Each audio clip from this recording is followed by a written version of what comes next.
4 ಮಹಿಷಾಸುರನ ಸೈನ್ಯವಧೆ. ದುಷ್ಟ ಮಹಿಷಾಸುರನ ಬಲವನ್ನು ಶಿಷ್ಟಳೆನಿಪ ಪರಾಂಬೆ ಬಹು ಉತ್ಕೃಷ್ಟ ರೌದ್ರದಿ ಸಂಹರಿಸಿದಳು. ಸುರರು ಹರ್ಷಿಸಲು ಸುತ್ತು ಪುರಾಣಿಕರು ಶೌನಕರಿಗೆ ಕತೆ ಹೇಳಲು ಪ್ರಾರಂಭಿಸಿದರು. ಶಿವನನ್ನು ಹುಡುಕುತ್ತಾ ಬ್ರಹ್ಮ ವಿಷ್ಣು ಬರುತ್ತಿದ್ದರು. ಅದೇ ದಾರಿಯಲ್ಲಿ ಶಿವನು ಬರುತ್ತಿದ್ದನು. ಅವನಿಗೆ ದಾರಿಯಲ್ಲಿ ಅಮುದ್ರವು ಅರ್ಧ ಇಂಗಿ ಹೋಗಿದ್ದು ಕಾಣಿಸಿತು. ನಡೆಯಬಾರದ ಅನಾಹುತ ನಡೆದಂತೆ ದಾರಿಯಲ್ಲಿ ರಕ್ತ ಕಾಣಿಸಿತು. ಅವನು ಚಿಂತಿಸುತ್ತಾ ಬರುತ್ತಿರಲು ಬ್ರಹ್ಮ ವಿಷ್ಣುವನ್ನು ಕಂಡನು. ಶಿವನನ್ನು ಕಂಡು ಇಬ್ಬರೂ ಆನಂದ ಪರವಶರಾದರು. ಶಿವನು ಎಲ್ಲಿ ಹೋಗಿದ್ದ ಎಂದು ವಿಚಾರಿಸಿದರು. ವಿಷ್ಣುವಿನ ಗರ್ಭದಲ್ಲಿ ಬ್ರಹ್ಮನು ಪ್ರವೇಶ ಮಾಡಿದ ನಂತರ ಶಿವನು ಹೊರಟು ಹೋಗಿದ್ದನು. ದಾರಿ ಉದ್ದಕ್ಕೂ ಶೂನ್ಯ ಮಾತ್ರ ಕಾಣಿಸಿತು. ಅದೇ ರೀತಿ ಭಯಂಕರವಾದ ಶಬ್ದ ಕೇಳಿಸಿತು. ಬ್ರಹ್ಮ ದಾರಿಯಲ್ಲಿ ಬರುವಾಗ ಬ್ರಹ್ಮಾಂಡವು ಕುಣಿದಂತೆ ಭಾಸವಾಯಿತು. ಇಂತಹ ಆಭಾಸಕ್ಕೆ ಕಾರಣವೇನು? ವಿಷ್ಣುವಿನ ಮುಖದ ಮೇಲೆ ರಕ್ತ ಬಿಂದುಗಳು ಕಾಣುತ್ತಿವೆಯಲ್ಲ, ಕಾರಣವೇನು? ಆಯುಧಗಳು ರಕ್ತದಿಂದ ತೊಯ್ದು ಹೋಗಿವೆ. ರಾಕ್ಷಸರು ಎಲ್ಲಿ ಜನಿಸಿದರು? ಯುದ್ಧ ನಡೆಯಲು ಕಾರಣ ಏನು? ಶಿವನ ಮಾತುಗಳನ್ನು ಕೇಳಿ ಬ್ರಹ್ಮನು ನಗುತ್ತಾ, ಶಿವ, ನಾನು ವಿಷ್ಣುವಿನ ವಿರಾಟ್ ಉದರವನ್ನು ಹೊಕ್ಕು ನಾಭಿ ಕಮಲದಿಂದ ಹೊರಬಂದೆ. ಅದೇ ಸಮಯದಲ್ಲಿ ಹರಿಯ ಕಿವಿಗಳಿಂದ ರಾಕ್ಷಸರು ಹೊರಬಂದರು. ನನ್ನನ್ನು ಕೊಲ್ಲಲು ಮುಂದಾದರು. ಅವರ ಜೊತೆ ಯುದ್ಧ ಮಾಡಲು ನನ್ನಿಂದ ಸಾಧ್ಯವಾಗಲಿಲ್ಲ. ಆಗ ನಾನು ದೇವಿಯನ್ನು ಪ್ರಾರ್ಥಿಸಿದೆ. ವಿಷ್ಣು ಯೋಗ ನಿದ್ರೆಯಿಂದ ಎದ್ದು ಬಂದು ರಾಕ್ಷಸರನ್ನು ಸಂಹಾರ ಮಾಡಿದನು ಎಂದನು. ದೇವಿಯು ಬ್ರಹ್ಮಾಂಡವನ್ನು ರಕ್ಷಿಸಲು ಕಷ್ಟಪಟ್ಟ ಪರಿಯನ್ನು ನೆನೆದು ಶಿವ ತುಂಬ ಸಂತೋಷಪಟ್ಟನು. ಬ್ರಹ್ಮ ವಿಷ್ಣುವಿನ ಬಳಿಗೆ ಬಂದು ಆನಂದದಿಂದ ಅಪ್ಪಿಕೊಂಡನು. ಮಧುಕೈಟವರು ಸಂಹಾರವಾದ ಜಾಗದಲ್ಲಿ ರಕ್ತವು ಕೋಡಿಯಾಗಿ ಹರಿಯಿತು. ಭೂಮಿಯಾಗಿ ಅದು ಮೇಧಸ್ಸು ರಕ್ತಗಳಿಂದ ಕೂಡಿದ್ದರಿಂದ ಆ ಜಾಗವನ್ನು ಮೇದಿನಿ ಎಂದು ಕರೆದರು. ಮೇದಿನಿಯಲ್ಲಿ ರಕ್ತ, ಮಾಂಸ, ಮಜ್ಜೆ, ಶುಕ್ಲಗಳೇ ಪ್ರಧಾನವಾದದ್ದು. ಮಹಾಚಕ್ರದ ಸುಳಿಗೆ ಸಿಲುಕಿ ಚೂರಾಗಿದ್ದ ಮೂಳೆಗಳು ಪರ್ವತವಾದವು. ಅಸ್ಥಿಗಳು ಮಹಾಪರ್ವತಗಳಾದವು. ಮೇದಿನಿಯು ಭೂಲೋಕ, ಪಾತಾಳ ಲೋಕ, ವೈಕುಂಠ, ಕೈಲಾಸಗಳು ಹುಟ್ಟಿ ಮನುಷ್ಯರು, ದೇವತೆಗಳು, ರಾಕ್ಷಸರು ಹುಟ್ಟಿಕೊಂಡರು. 3 ಶಕ್ತಿಗಳು ಈಶ್ವರನಾದರು. ತಾಯಿಯ ಕೃಪೆಯಿಂದ ದಿಕ್ಕುಗಳು, ಅಧಿಪತಿಗಳು, ರಾಜರು, ಸರ್ವಜೀವಿಗಳು, ದೇಶಗಳು, ತೃಣ ಮುಂತಾದವುಗಳು ಹುಟ್ಟಿ 3 ಜನರಿಗೂ ಅದ್ಭುತವಾಗಿ ಕಂಡು ಸೃಷ್ಟಿ ಸ್ಥಿತಿ ಲಯಗಳು ಹುಟ್ಟಿದವು. ಕಾಲ ಉರುಳಿತು. ಯುಗಗಳು, ಪ್ರಳಯಗಳು ನಡೆದವು. ಸಾರ್ವನಿಕ ಮನ್ವಂತರದಲ್ಲಿ ನಡೆದ ದೇವಿಯ ಸಾಹಸದ ಕಥೆಯನ್ನು ಕೇಳು. ಮಹಿಷಾಸುರ ಎಂಬ ಹೆಸರಿನ ಅಸುರನು ಇಂದ್ರನನ್ನು ದಿಕ್ಪಾಲಕನು ಗೆದ್ದು ಸಕಲ ದೇವತೆಗಳನ್ನು ಯುದ್ಧದಲ್ಲಿ ಗೆದ್ದನು. ಮಹಿಷಾಸುರನು ಗರ್ವದಿಂದ ಬೀಗುತ್ತಾ ಸ್ವರ್ಗ ಲೋಕಕ್ಕೆ ಬಂದು ಇಂದ್ರಾದಿ ದೇವತೆಗಳನ್ನು ಓಡಿಸಿ ದಿಕ್ಪಾಲಕರ ಪಟ್ಟಣಗಳನ್ನು ತಾನೇ ವಶ ಮಾಡಿಕೊಂಡು ಮೆರೆಯುತ್ತಾ ಬೀಗುತ್ತಿದ್ದನು. ದೇವತೆಗಳು ತಮ್ಮ ಗೋಳನ್ನು ಹೇಳಿಕೊಳ್ಳಲು ಬ್ರಹ್ಮದೇವನ ಬಳಿಗೆ ಧಾವಿಸಿ ಬಂದರು. ಬ್ರಹ್ಮನನ್ನು ಕೊಂಡು ಭಕ್ತಿಯಿಂದ ನಮಸ್ಕರಿಸಿ, ಸೃಷ್ಟಿಕರ್ತ, ಮಹಿಷಾಸುರ ಎಂಬ ರಾಕ್ಷಸನು ನಮ್ಮನ್ನು ಸೋಲಿಸಿ ಸ್ವರ್ಗಲೋಕಕ್ಕೆ ತಾನೇ ಅಧಿಪತಿಯಾಗಿದ್ದಾನೆ ಎಂದರು. ತನ್ನ ಬಳಿ ಬಂದ ದೇವತೆಗಳೊಂದಿಗೆ ಬ್ರಹ್ಮನು ಶಿವನ ಬಳಿಗೆ ಬಂದನು. ಮಹಿಷಾಸುರನ ಗರ್ವದ ಬಗ್ಗೆ ಕೇಳಿದ ಶಿವನಿಗೆ ಅಸಾಧ್ಯವಾದ ಕೋಪ ಬಂದಿತು. ಅವನು, ಬ್ರಹ್ಮ, ಈ ಕೆಲಸ ನಮ್ಮಿಬ್ಬರಿಂದ ಸಾಧ್ಯವಾಗುವುದು. ನಾವು ಹರಿಯ ಬಳಿಗೆ ಹೋಗೋಣ ಎಂದನು. ಎಲ್ಲರೂ ಕೂಡಿ ಹರಿಯನ್ನು ಕಾಣಲು ಹೋದರು. ಕ್ಷೀರಸಾಗರಕ್ಕೆ ಬಂದ ದೇವತೆಗಳ ಸಮೂಹವನ್ನು ಕಂಡು ಹರಿಯು ಎಲ್ಲರನ್ನೂ ಸಾದರದಿಂದ ಸ್ವಾಗತಿಸಿದರು. ಬ್ರಹ್ಮ, ನೀನು, ಶಿವ ಇಬ್ಬರೂ ಬರುವುದಲ್ಲದೆ ದೇವತೆಗಳ ಸಮೂಹವನ್ನು ನಿಮ್ಮ ಜೊತೆ ಕರೆದುಕೊಂಡು ಬಂದಿರುವಿರಿ. ನಿಮ್ಮ ಆಗಮನಕ್ಕೆ ಕಾರಣವೇನು? ದೇವತೆಗಳ ಮುಖ ಚಿಂತೆಯಿಂದ ಬಾಡಲು ಕಾರಣ ಏನು? ಆಗ ದೇವತೆಗಳು, ಹರಿ, ಮಹಿಷಾಸುರ ಎಂಬ ಹೆಸರಿನ ರಾಕ್ಷಸ ನಮ್ಮನ್ನು ಸೋಲಿಸಿ ಸ್ವರ್ಗದ ಆಧಿಪತ್ಯವನ್ನು ಹೊಂದಿದ್ದಾನೆ. ಅವನು ಮಹಾದುಷ್ಟ. ಅವನಿಂದ ನಮ್ಮನ್ನು ಕಾಪಾಡು ಎಂದು ಭಗವಂತನಲ್ಲಿ ಮೊರೆಹೋದರು. ಮಹಿಷಾಸುರನು ದೇವತೆಗಳಿಗೆ ಕಷ್ಟವನ್ನು ನೀಡುತ್ತಿದ್ದಾನೆ ಎಂಬ ಸುದ್ದಿಯನ್ನು ಕೇಳಿ ವಿಷ್ಣು ಕೋಪದಿಂದ ಸಿಡಿದನು. ಭಗವಂತನ ಮುಖದಿಂದ ಕೋಪದ ಕಿಡಿ ಹಾರಿತು. ಅದೇ ಸಮಯಕ್ಕೆ ಸರಿಯಾಗಿ ಶಿವ, ಬ್ರಹ್ಮನ ಮುಖದಿಂದ ಕೋಪದ ಕಿಡಿಗಳು ಹಾರಿದವು. ಇಂದ್ರ, ವರುಣ ಮುಂತಾದ ಮುಖದಲ್ಲಿ ಹೊರಟ ತೇಜಸ್ಸು ಕೋಪವನ್ನು ಪರ್ವತದಂತೆ ಉಗುಳಿತು. ಗಂಧರ್ವರು, ಸಿದ್ಧ, ಪ್ರಮಥರ ಮುಖಗಳಿಂದ ಹೊರಟ ತೇಜಸ್ಸು ಕೋಪ ದೊಡ್ಡ ಪರ್ವತದಂತೆ ತುಂಬಿ ಬಂತು. ಅಲ್ಲಿ ಉದ್ಭವಿಸಿದ ತೇಜಸ್ಸು 4 ದಿಕ್ಕುಗಳಿಗೂ ಹಬ್ಬಿ ಬೆಳಕನ್ನು ಚೆಲ್ಲಿತು. ಸಕಲ ದಿಕ್ಕುಗಳ ತೇಜಸ್ಸು ನಾರಿ ರೂಪವನ್ನು ತಾಳಿತು. ಶಿವನ ತೇಜಸ್ಸು ನಾರಿಯ ಕೇಶವಾಯಿತು. 3 ಲೋಕದ ಬಲವೂ ನಾರಿಯಲ್ಲಿ ಕೇಂದ್ರೀಕೃತವಾದವು. ವಾಸುದೇವನ ತೇಜಸ್ಸಿನ ಕಿರಣಗಳು ನಾರಿಯ ಭುಜಗಳಾಗಿ ಕಾಣಿಸಿದವು. ಕುಬೇರನ ತೇಜಸ್ಸು ಆಕೆಗೆ ನಾಸಿಕವಾಯಿತು. ಚಂದ್ರ, ಸೂರ್ಯ, ಅಗ್ನಿಯ ತೇಜಸ್ಸು ನಾರಿಗೆ ತ್ರಿನೇತ್ರಗಳಾದವು. ಬ್ರಹ್ಮನ ತೇಜಸ್ಸು ಮಾತೆಯ ಹಲ್ಲೆಗಳು. ವಾಯುದೇವನ ತೇಜಸ್ಸು ಕಿವಿ. ಯಮನ ತೇಜಸ್ಸು ಆಕೆಯ ಹುಬ್ಬುಗಳು. ಇಂದ್ರನ ತೇಜಸ್ಸು ಆಕೆಯ ಸೊಂಟ. ಬುಧನ ತೇಜಸ್ಸು ಆಕೆಯ ಸ್ತನಗಳು. ಬ್ರಹ್ಮನ ತೇಜಸ್ಸು ಪಾದ. ಕುಜನ ತೇಜಸ್ಸು ನಿತಂಬ. ಸೂರ್ಯನ ತೇಜಸ್ಸು ಕಾಲಿನ ಬೆರಳುಗಳು. ಅಷ್ಟಭುಜಗಳ ತೇಜಸ್ಸಿನಿಂದ ಕೈಯ ಬೆರಳುಗಳು ಉಂಟಾದವು. ಸಕಲ ದೇವತೆಗಳ ತೇಜಸ್ಸು ಆಕೆಯ ಅವಯವಗಳಾದವು. ದೇವಾನುದೇವತೆಗಳ ತೇಜಸ್ಸಿನಿಂದ ಪರಬ್ರಹ್ಮನ ಉದ್ಭವ ಉಂಟಾಯಿತು. ದೇವಿಯು ಸಕಲವೂ ತಾನಾಗಿ ಸರ್ವರ ಆತ್ಮಜ್ಯೋತಿ ತೇಜಸ್ಸುಗಳಿಂದ ಒಂದಾಗಿ ಕಂಗೊಳಿಸಿದಳು. ಇಂತಹ ದೇವಿಗೆ ಶಿವನು ತನ್ನ ಚಂದ್ರಹಾರವನ್ನು ಪಾಶುಪತಾಸ್ತ್ರವನ್ನು ನೀಡಿದನು. ಹಾಗೆಯೇ ಜೊತೆಗೆ ಡಮರುಗವನ್ನು, ಶೂಲವನ್ನು, ಡಕ್ಕೆಯನ್ನು ನೀಡಿದನು. ದೇವಿಗೆ ಮಹಾವಿಷ್ಣು ಶಂಖ ಗದಗಳನ್ನು ನೀಡಿದನು. ವರುಣನು ಪಾಶವನ್ನು, ಶಂಖವನ್ನು ನೀಡಿದನು. ಇಂದ್ರನು ವಜ್ರಾಯುಧವನ್ನು ನೀಡಿದನು. ಕುಬೇರನು ಭಯಂಕರವಾದ ಖಡ್ಗ ಹಾಗೂ ಶ್ರೇಷ್ಠವಾದ ಪಾತ್ರೆಯನ್ನು ನೀಡಿದನು. ನಿರುತಿಯು ಕುಂತವನ್ನು ನೀಡಿದನು. ಇಂದ್ರನು ಐರಾವತ, ವಿಶ್ವಕರ್ಮನು ಗಂಡುಗೊಲಿಯನ್ನು ನೀಡಿದರು. ಮಹಾವಿಷ್ಣು ಉದ್ಭವಿಸಿದ ನಾರಿಗೆ ಪೀತಾಂಬರವನ್ನು ನೀಡಿದನು. ಶಿವನು ಹುಲಿಯ ಚರ್ಮವನ್ನು ನೀಡಿದನು. ಮಾತೆಗೆ ಆಭರಣಗಳಾಗಿ ಬ್ರಹ್ಮನು ಮುತ್ತಿನ ಹಾರ, ಹವಳಗಳ ಭೂಷಣವನ್ನು ನೀಡಿದನು. ಪುನಃ ಶಿವನು ತನ್ನ ಅರ್ಧಚಂದ್ರ ಸರ್ಪಭಾಷಣಗಳನ್ನು ನೀಡಿದನು. ಕೌಸ್ತುಭ ಮಣೆಯನ್ನು ವಿಷ್ಣು ದೇವಿಗೆ ನೀಡಿದನು. ದೇವಿಗೆ ಸಕಲ ದೇವತೆಗಳು ನಾನಾ ವಿಧವಾದ ಆಭರಣಗಳನ್ನು ನೀಡಿ ಅಲಂಕರಿಸಿದರು. ಕೈಗೆ ಕಂಕಣ, ಕಾಲಿಗೆ ಗೆಜ್ಜೆ, ಶಿರಕ್ಕೆ ಕಿರೀಟ, ಜಡೆಗೆ ಚೂಡಾಮಣಿಯನ್ನು ಧರಿಸಿ ದೇವಿಯು ಧರಿಸಿದಳು. ಮಹಾಲಕ್ಷ್ಮಿಯು ತೇಜೋಪುಂಜವಾಗಿ ಬೆಳಗಿದಳು. ನಾಗಾದಿಗಳು ಅನೇಕ ರೀತಿಯ ಆಭರಣಗಳನ್ನು ದೇವಿಗೆ ಕಾಣಿಕೆಯಾಗಿ ನೀಡಿದರು.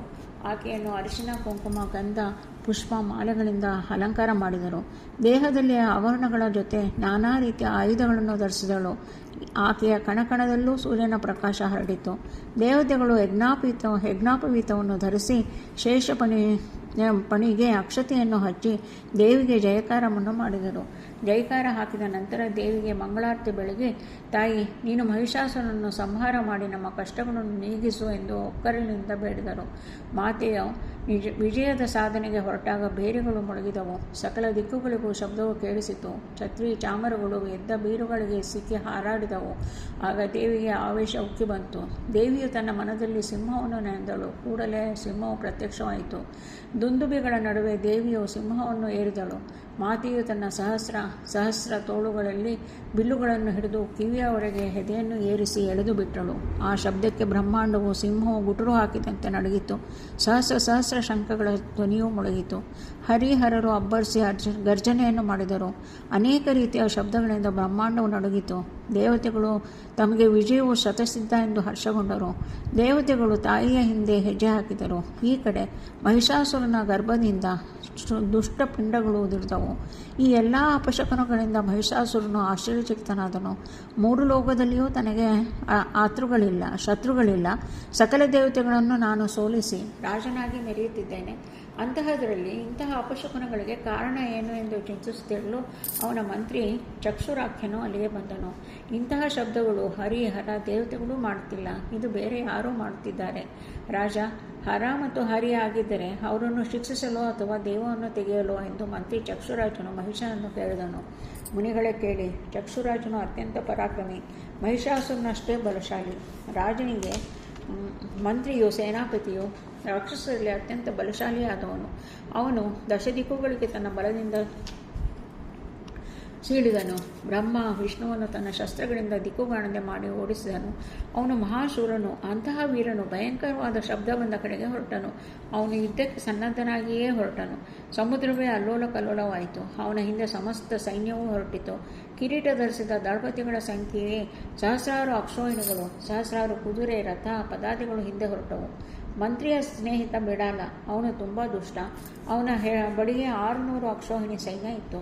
ಹಾಗೆಯೇ ರುದ್ರರಾಘ್ಯ ಎಂಬ ರಾಜನ ಬಳಿ 100 ಅಕ್ಷೋಹಿಣಿ ಸೈನ್ಯ ಇತ್ತು. ರಸಿಲೋಮ ಎಂಬುವನೊಡನೆ ಕಿರೀಟ ಧರಿಸಿದ್ದ 300 ಅಕ್ಷೋಹಿಣಿ ಸೈನಿಕರು ಹೊರಟರು. ಮುತ್ತು ರತ್ನಗಳಿಂದ ಅಲಂಕಾರಗೊಂಡಿದ್ದ ರಥಗಳು, ಅಸಂಖ್ಯಾತ ಸೈನಿಕರು, ದಳಗಳು ಹೊರಟವು. ರಾಕ್ಷಸರ ರಾಜ ಮಹಿಷಾಸುರನ ಸೈನ್ಯದ ಭಾರವನ್ನು ಭೂತಾಯಿಯು ತಡೆಯುವಳೆ. ಭೂಮಿಯು ಪುಡಿಯಾಗಿ 4 ದಿಕ್ಕುಗಳಿಗೂ ಧೂಳು ಹರಡಿತು. ಮಹಿಷಾಸುರನೇ ಸ್ವತಃ ರಥವನ್ನು ಏರಿ ಹೊರಟನು. ಕಹಳೆ, ಬೇರಿಗಳ ಶಬ್ದ ಭಯಂಕರವಾಗಿ ಕೇಳಿಸುತ್ತಿತ್ತು. ಆ ಶಬ್ದವು ಸಮಸ್ತ ಭೂಮಂಡಲವನ್ನು ಆವರಿಸಿತು. ಮಹಿಷಾಸುರನ ಸೈನ್ಯವು 10 ದಿಕ್ಕುಗಳಿಗೂ ಮುತ್ತಿಗೆ ಹಾಕಿತು. ಮಹಿಷಾಸುರ ಹಾಗೂ ಮಹಾಲಕ್ಷ್ಮಿ ಎದುರಾದರು. ತಾಯಿಯು ರೌದ್ರರೂಪ ತಾಳಿ ಗರ್ಜಿಸಿದಳು. ಇಂದ್ರನು ದೇವಿಯ ಮುಂದೆ ನಿಂತು ಜಯಕಾರ ಹಾಕಿದನು. ತಾಯಿಗೆ ಹರಿಯು ಛತ್ರಿ ಹಿಡಿದಿದ್ದನು. ಶಿವ ಹಾಗೂ ಬ್ರಹ್ಮ ಚಾವಣದಿಂದ ತಾಯಿಗೆ ಬೀಸುತ್ತಿದ್ದರು. ದೇವಾನುದೇವತೆಗಳು ಮಾತೆಯ ಚರಿತ್ರೆಯನ್ನು ವೇದ ಸ್ಮೃತಿಗಳಾಗಿ ಪೋಷಣೆ ಮಾಡುತ್ತಿದ್ದರು. ಇಂತಹ ದೇವಿಯ ಚರಿತ್ರೆಯು ಬ್ರಹ್ಮ ಸತ್ಯ. ಇಂತಹ ಮಾತೆಯ ಜೊತೆ ಕಥನಕ್ಕೆ ಇಳಿಯಲು ಸಾಧ್ಯವೇ? ಸಕಲ ಜಗತ್ತಿಗೆ ತಾಯಿಯ ಆದಿ ಅನಂತ. ಆಕೆಯ ಮುಂದೆ ಮಹಿಷಾಸುರ ಯಾವ ಲೆಕ್ಕ? ಮಹಾಲಕ್ಷ್ಮಿಯ ರಾಕ್ಷಸರನ್ನು ನೋಡಿ ಕ್ರೋಧೆಯಿಂದ ಹಲ್ಲು ಕಡಿದಳು. ಈ ಸೊಳ್ಳೆಗಳು ದೇವತೆಗಳನ್ನು ಹೆದರಿಸಿದರಲ್ಲ ಎಂದು ಯೋಚಿಸಿ ಕೂಡಲೇ ತನ್ನ ಬಳಿ ಇದ್ದ ಅಕ್ಷಯ ಪಾತ್ರೆಯಲ್ಲಿದ್ದ ಬಾಣಗಳ ಸುರಿಮಳೆ ಸುರಿದಳು. ರಾಕ್ಷಸರ ಚಾಮರಗಳ ಮೇಲೆ ಬಾಣಗಳು ಬಲೆಯಂತೆ ಹೆಣೆದುಕೊಂಡವು. ಆಗ ರಾಕ್ಷಸರು, ಈಕೆ ಸ್ತ್ರೀಯು ಯುದ್ಧ ಮಾಡಲು ಅನರ್ಹಳು, ಈಕೆಯನ್ನು ಸೀಳಿರಿ ಎಂದು ಕೂಗಿದರು. ರಾಕ್ಷಸರು ತಮ್ಮ ಕೈಯಲ್ಲಿದ್ದ ಗಂಡು ಒಡಲಿ, ದಂಡ, ಖಂಡ, ಬಿಂಡಿಲಾವಾದಿಗಳನ್ನು ಎಸೆದರು. ಆಗ ದೇವಿಯು ಮಂದರ ಪರ್ವತದಂತೆ ನಿಂತು ಕಂಗೊಳಿಸುತ್ತಿದ್ದಳು. ಪರ್ವತದ ಮೇಲೆ ಹಿಮದ ಹನಿಗಳು ಉದುರಿದರೆ ಪರ್ವತವು ಕರಗಿ ಹೋಗುವುದೇ? ಕ್ಷಣ ಮಾತ್ರದಲ್ಲಿ ರಾಕ್ಷಸರ ಶಿರದ ಮೇಲೆ ದೇವಿಯು ಬಾಣಗಳನ್ನು ಹೊಡೆದಳು. ಆಗ ಬ್ರಹ್ಮ ಹರಿ ಶಿವನನ್ನು ಕುರಿತು, ನೀವು ಯಾರೂ ಇಲ್ಲಿ ನಿಲ್ಲಬೇಡಿ, ಮೇಲೆ ನಿಂತು ದುಷ್ಟರ ಶಿರಗಳನ್ನು ಹೇಗೆ ಉರುಳಿಸುವುದು ಎಂದು ನೋಡಿ ಎಂದು ದೇವಿಯು ಹೇಳಿದಳು. ಆಗ ದೇವಾನುದೇವತೆಗಳು ಗಗನದಲ್ಲಿ ನಿಂತು ವೀರ ವನಿತೆಯ ಹೋರಾಟವನ್ನು ಸಂತಸೆಯಿಂದ ನೋಡುತ್ತಿದ್ದರು. ದೇವಿಯು ತನ್ನ ಅಕ್ಕಪಕ್ಕ ಬಂದು ನಿಂತ ರಾಕ್ಷಸರ ಶಿರಗಳನ್ನು ಕಡಿದಳು. ರಥಿಕರು ಧೂಳಿನ ಪಾಲಾದರು. ರಾಕ್ಷಸರ ಸೊಕ್ಕನ್ನು ದೇವಿ ಮುರಿದಳು. ದೇವಿಯ ರೌದ್ರ ರೂಪವನ್ನು ಕಂಡು ರಾಕ್ಷಸರು ಕೋಪದಿಂದ ನಡುಗಿ, ಯಾರೂ ಹಿಂದಕ್ಕೆ ಅರಿಯಬೇಡಿ, ಈಕೆ ಸಾಮಾನ್ಯ ದೇವಿಯಲ್ಲ, ಬಹಳ ಶಕ್ತಿಶಾಲಿ, ಅವಳನ್ನು ಕೊಂದು ರಕ್ತವನ್ನು ಕುಡಿಯಿರಿ, ಮಹಿಷಾಸುರನ ಆಣೆಗೂ ಹಿಂದಕ್ಕೆ ಸರಿಯಬೇಡಿ ಎಂದರು. ಕತ್ತಲು ಮುಸುಕಿದಾಗ ಸೂರ್ಯದೇವನು ಮರೆಯಾಗುವಂತೆ ರಾಕ್ಷಸರು ದೇವಿಗೆ ಮುತ್ತಿಗೆ ಹಾಕಿದರು. ದೇವಿಯ ವಾಹನ ಸಿಂಹವನ್ನು ಈಟಿಯಿಂದ ಹಿಡಿದರು. ಆಕೆಯ ಸುತ್ತಲೂ ರಾಕ್ಷಸರು ಮುತ್ತಿಕೊಂಡರು. ದೇವಿಯು ಸಾಮಾನ್ಯಳೆ. ರಾಕ್ಷಸರ ರಥಗಳನ್ನು ಓಡಿಸುತ್ತಿದ್ದ ರಥಿಕನನ್ನು ಗದೆಯಿಂದ ಹೊಡೆದು ಕೊಂದಳು. ತನ್ನನ್ನು ಮುತ್ತಿಗೆ ಹಾಕಿದ ರಾಕ್ಷಸ ವೀರರನ್ನು ಖಡ್ಗದಿಂದ ತಿವಿದಳು. ಆನೆ ಕುದುರೆಗಳನ್ನು ತನ್ನ ಮಹಿಮೆಯಿಂದ ಬಿಗಿದು ಕಟ್ಟಿದಳು. ರಾಕ್ಷಸರ ಮಹಾಸೈನ್ಯವನ್ನು ಜೊಳ್ಳುಕಾಳು ತೂರಿಯಂತೆ ತೂರಿದಳು. ರಾಕ್ಷಸ ವೀರರು ದೇವಿಯ ಶಕ್ತಿಯನ್ನು ಕಂಡು ಭಯಭೀತರಾಗಿ ನಿಂತರು. ತಮ್ಮ ವಾಹನ ರಥಗಳ ಹಿಂದೆ ರಾಕ್ಷಸರು ಅಡಗಿಕೊಂಡರು. ಆಗ ದೇವಿಯ ನಸುನಕ್ಕು ಆನೆ ಕುದುರೆ ರಥಗಳನ್ನು ಧ್ವಂಸ ಮಾಡಿದಳು. ರಾಕ್ಷಸರೇ, ನೀವು ಇನ್ನೆಲ್ಲೇ ಅಡಿಗೆ ಕುಳಿತುಕೊಳ್ಳುವಿರಿ. ದೇವಿಯ ಶಕ್ತಿ ಸಾಮರ್ಥ್ಯವನ್ನು ಕಂಡು ರಾಕ್ಷಸರು ಭಯದಿಂದ ಉಸಿರು ಸಿಕ್ಕಂತೆ ನಿಶ್ಶಬ್ದವಾಗಿ ನಿಂತರು. ರಾಕ್ಷಸರ ಸೈನ್ಯವು ಹಿಮ್ಮುಖವಾಗಿ ನಡೆಯಿತು. ತಮ್ಮ ಪರಿಸ್ಥಿತಿಯನ್ನು ಕಂಡು ಚಕ್ಷುಷನ್ನು ಕೋಪವಿಷದಿಂದ ಸೈನಿಕರೇ, ನೀವು ಹಿಂದಕ್ಕೆ ಹೋಗಬೇಡಿ, ಆಕೆಯನ್ನು ಹಿಡಿದು ತಂಗಿ, ಸಖೆ ಹಿಂದೆಸು, ಅವಳ ಕೈಕಾಲುಗಳನ್ನು ಹಗ್ಗದಿಂದ ಕಟ್ಟಿಹಾಕಿ ಎಂದು ಕೂಗಿದನು. ಚಕ್ಷುರನ ಮಾತನ್ನು ಕೇಳಿ ರಾಕ್ಷಸರು ಲಕ್ಷ ಸೈನ್ಯಗಳಲ್ಲಿ ಬಂದು ಮುತ್ತಿಗೆ ಹಾಕಿದರು. ದೇವಿಯು ವೀರಾವೇಶದಿಂದ ಕಾದಾಡುತ್ತಾ ರಾಕ್ಷಸರನ್ನು ಬಾಣಗಳಿಂದ ಇರುತ್ತಳು. ರಾಕ್ಷಸರ ಮೈತುಂಬ ಬಾಣಗಳು ಸಕಲವೂ ಮಂಗಳಕರಮಾಯಿತು. ಸಕಲವೂ ಬಾಣಮಯವಾಗಿತ್ತು.